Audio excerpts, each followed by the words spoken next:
काल आपण विश्वाची उत्पत्ती कशी झाली त्याचा विचार केला.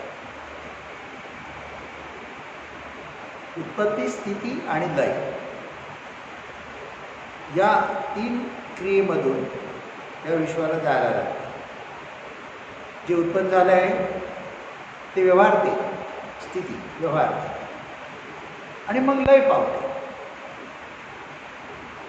लय पावण्याचे 5 प्रकारे लय पावते. हे दिसते भासते ते 5 प्रकारे लय पावते. त्याला पंचप्रलय असं म्हटलेलं आहे. ज्या क्रमाने हे सगळं उद्भवलं आहे त्याच्या उलट क्रमाने ते नाश पावते, लय पावते. जसे पंचप्रलय म्हणजे एक मनुष्याचे निद्रा प्रलय आणि एक मृत्यू प्रलय, 2 प्रलय. निद्रा ही सुद्धा अशीच आहे बघा. एखादा माणूस मेल्यात जमा, एका झोपेमध्ये इतका काळ झोपतो की उचकडे इकडे जाऊ तिकडे ठेवला तर कळत नाही. कोणाकोणाला तर इतकी निश्चित झोप लागते की काय कशाची हालचाल पण नसते. श्वास चालतो म्हणून फक्त जिवंत आहे म्हणायचं, बाकी काही नाही. म्हणून तो मिनी प्रलय काही क्षणासाठी, काही काळासाठी आहे. तर मात्र जागच नाही आली तर सकाळी तर तयारी करायला 4 जणांनी उचलायची. म्हणून ही निद्रा ही मिनी प्रलय आहे. मात्र मनुष्याचा मृत्यू प्रलय हा एक महाप्रलयच आहे. या प्रलयामध्ये जसं माणसाचे प्राण देह सोडून जातात, वायुरूपाने जातात, मग देहाची हालचाल आपोआप मंदावते. वायूने जसं स्थान सोडलं तसं अग्नी पण देहातला तेज आहे ते निघून जातं, शरीर गार पडतं आणि हळूहळू मग त्या देहाचे पण पंचमहाभूताचा देह आहे, वायू गेला, अग्नी गेली, मग त्यातलं पाणीसुद्धा हळूहळू नाश पावायला लागतं. कधी कधी शरीर असंच पडलं असेल तर ते शरीर फुगून मोठं होते, पाणी बाहेर पडून निघून जातं, अग्नी जाळलं तर चढून जातं. पाणी गेल्यानंतर शरीराचा जो अवशेष बाकी राहिलेले आहेत, हाडं, मांस, नाडी, रोम, त्वचा, ही पृथ्वीचा अंश आहे. त्याची जणू राख होते किंवा पृथ्वीवर पडलं त्याची माती होते. पृथ्वी आपल्या पोटात आपला अवशेष घेते. मग ही पंचमहाभूते आपापला अवशेष घेऊन टाकतात. आकाश ते परब्रह्मासारखं आहे, ते आहेच. तर ती एक पोकळी आहे आणि तो एक भास आहे, प्रत्यक्ष काही नाही आहे. म्हणजे या क्रमाने त्याचा मनुष्य सुद्धा पिंडी ते ब्रह्मांडी म्हणतो ना, ब्रह्मांडाची मिनी कॉपी आहे पिंड शरीर. त्याचा प्रलय अशा प्रकारे होतो. हे झाले 2 प्रलय.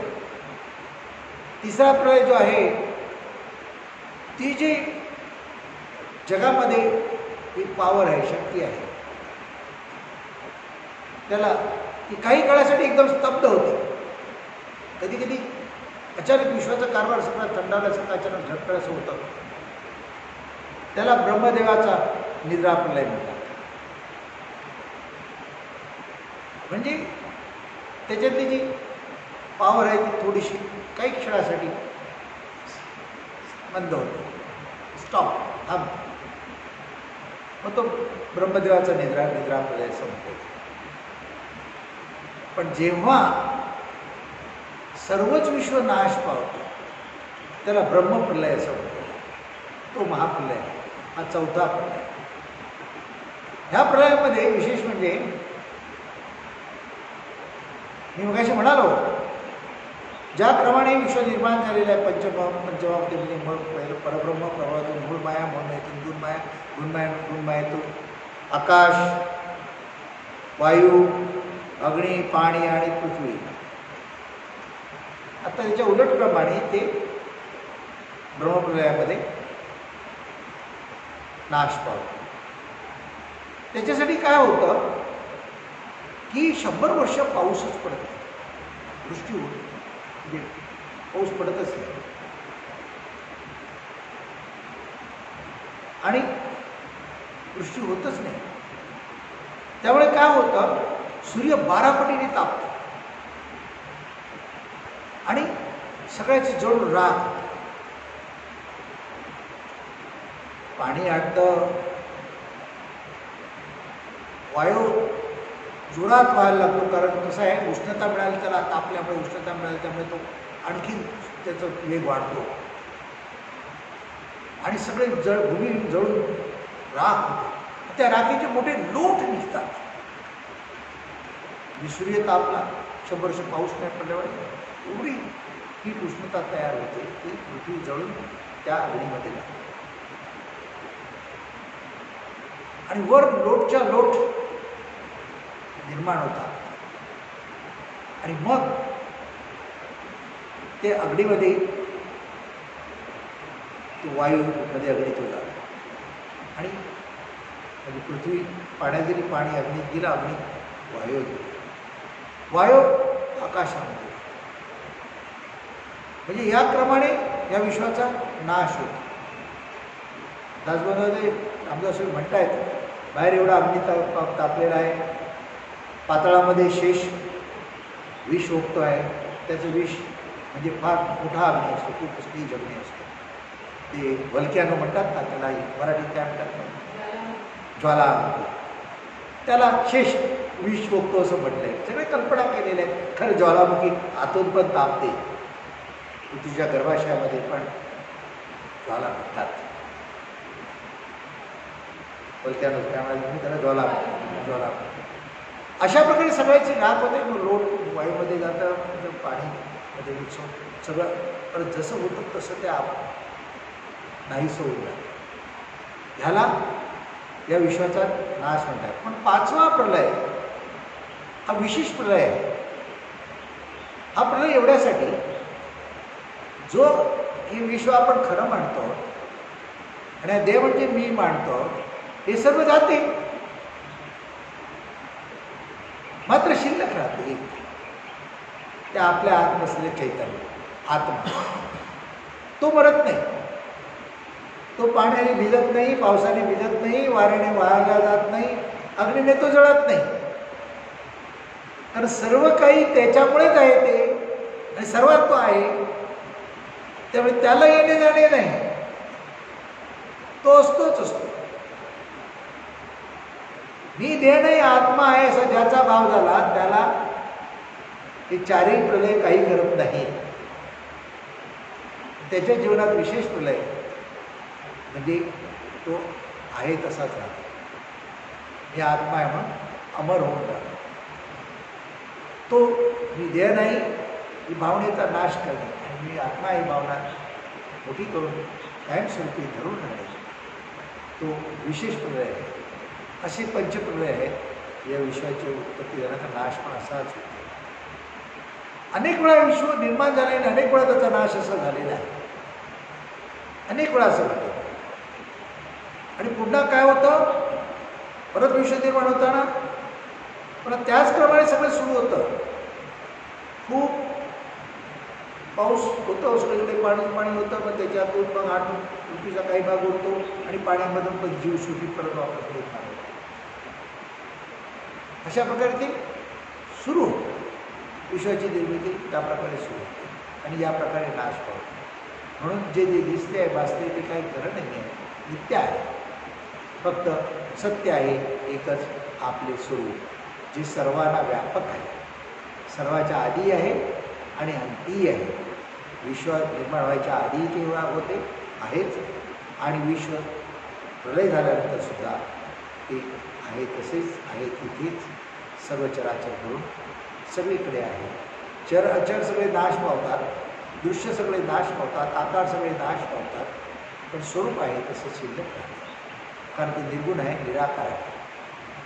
त्याला काही सांगितलं तसं पुराने वाहून जात नाही, पावसात भिजत नाही, अग्नी जळत नाही, आणि चक्रीवादळ आलं तरी त्याला ते बाजूला हटवू शकत नाही. ते आहेच आहे. ती चैतन्य आहे, पावन आहे, शक्ती आहे,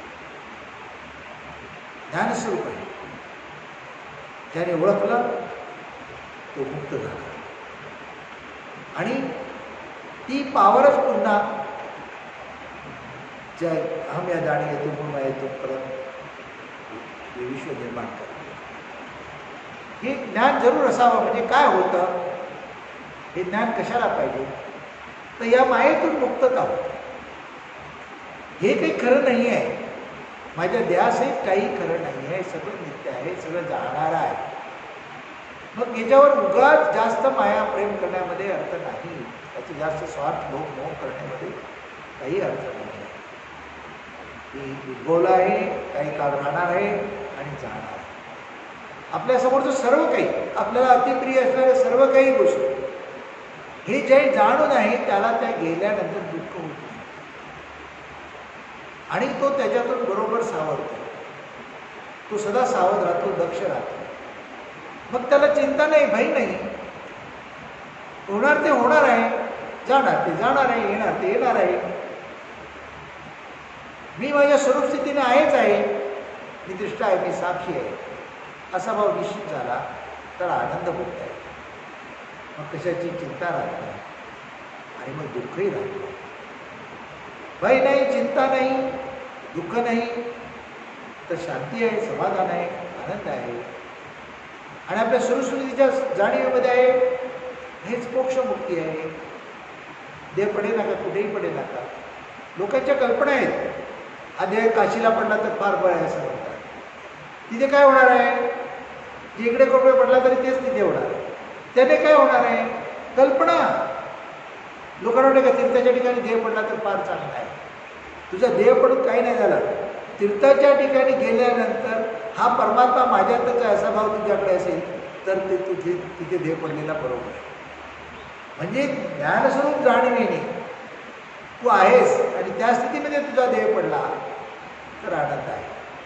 पण संत साधू ज्ञानी पुरुष जिथे त्यांचा देह पडतो तिथे तीर्थ निर्माण होतं. म्हणजे तुझ्यामध्ये एवढी पावर आहे, शक्ती आहे, तू सुद्धा परमात्माच आहेस. मी तो आत्मा आहे या भावनेने तू राहशील. तुझा देह जिथे पडेल तिथे ते तीर्थ बनेल. पण मी देह ही भावना ज्याची आहे त्याला काशीला पडायला पाहिजे, इकडे पडायला पाहिजे, तिकडे पडायला. मग तो देह कुठे पडला काय फरक, पण मातीच होणार आहे तिथे, मला चिंतलं राहतच होणार आहे बरोबर, काही नाही त्याचं. पण तू जर त्या स्वरूप स्थितीने राहिला असतं तुला पूर्ण जन्ममरणाच्या फेऱ्यात ओळखत नाहीस. हे ज्ञान आपल्याला कायम राहावं, ही जाणीव कायम, हे नित्या विश्वाची कायम जाणीव राहावी. नित्या विश्वाची जाणीव कायम राहिली तर ह्याच्यापासून सुख मिळवण्याचा प्रयत्न आपण वृथा करणार नाही. केला तरी तेवढा पुरता बस. ह्या जाणीवेनेच हे काही खरं नाही, बस द्यासाठी थोडं पाहिजे म्हणून चला करायचं ठीक आहे असं. त्याच्यासाठी तो वेडा होत नाही, दिवाना होत नाही, त्याच्यासाठी दुःखी होत नाही नाही मिळालं म्हणून, किंवा त्याच्यासाठी ईर्ष्या करत नाही, कोणाशी भांडत नाही, हे माझं आहे तुझं आहे हे मला पाहिजे असं कधी तो म्हणत नाही. त्याचा समभाव निर्माण होतो, कारण वास्तवाची जाणीव आहे त्याला. सत्य काय मिथ्या काय तो जाणतो. आपला देह काय आहे, आत्मा काय आहे, विश्व काय हे जाणतो. या सगळ्या ज्ञानामुळे तो सस्थितीमध्ये राहतो. काही जीवनात वाईट घडलं तरी तो हालत नाही, आणि चांगलं घडलं तरी खूप तो उड्या मारत नाही, कारण त्याला माहिती आहे दिवसानंतर रात्र, तसं सुखानंतर दुःख हे चालूच राहणार आहे. म्हणून दुःखामध्ये खूप दुःखी व्हायची गरज नाही, आणि सुखामध्ये खूप घुरळून जायची गरज नाही. सस्थितीमध्ये राहा. ती स्थिती सुद्धा आनंददायकच आहे. ती जी सहस्थिती आहे मूर्तीचं स्वरूप आनंददायकच आहे.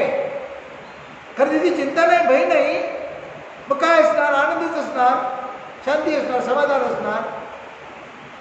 एक साधू होता, बसला होता मंदिरामध्ये आणि त्या गावाच्या वरती धरण बांधलेलं होतं आणि ते धरण खूप पाऊस पडला, धरण भरला आणि फुटायची वेळ आली तर गावामध्ये वर्दी आली, सगळे गाव सोडून पळा पळा पळा पळा, धरण फुटणार, गाव वाहून जाणार. लोक पळायला लागले. तर एक जण बघतो त्या मंदिरात साधू बसलाय, त्याला सांगायला गेला, अरे पळ पळ चल चल चल, आता हे सगळं वाहून जाणार आहे.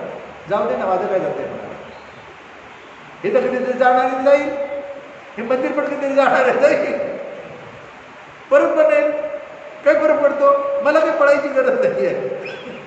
तो नाही पळाला म्हणजे त्याला चिंताभाई नाही, तो सस्थितीमध्ये पावलाय, त्याने ओळखलं जग मिथ्या आहे, त्याला एकशी प्रलय आहे, काहीतरी कारण घडतं आणि एक एक जातं, म्हणून ते जाणारच आहे. मग ती सस्थिती आपल्या अगदी मांडली तर आपण खरा आनंद, जे आपली मूळ स्थिती आनंद स्वरूप, त्याचा आनंद आपण घेऊ शकतो आणि आपले जीवन सुखाचं होऊ शकतो. राजाधिराज सद्गुणास सिद्धरामकृष्ण